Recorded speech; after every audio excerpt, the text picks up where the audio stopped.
एउटा pure heart भएको मान्छेले के सोच्छ भने अरू मान्छे नै आफै जस्तो होस् भनेर सोच्छ क्या होइन। अनि के हुन्छ यहाँ त अब एउटै आमाबाट जन्मेको सन्तानको त एउटै नेचर हुँदैन, डिफ्रेन्ट हुन्छ भने यो त दुनियाँ छ होइन, फरक भइहाल्छ नि। अनि मैले म जस्तै अरू खोज्नु पनि मेरो गल्ती होला होइन, म जस्तो खोजेर पाउँदा पनि पाउँदैन। त्यही भएर बरु जे छ त्यही सिचुएसनलाई एक्सेप्ट गर्ने, अगाडि बढ्ने बाहेक के छ र भन्छु। म आफूलाई सेल्फ मोटिभेट गर्छु क्या।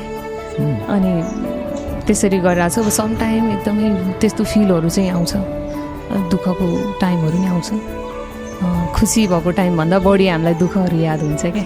एउटा प्योर हार्ट भएको मान्छेले के सोच्छ भने अरू मान्छे नै आफै जस्तो होस् भनेर सोच्छ क्या होइन।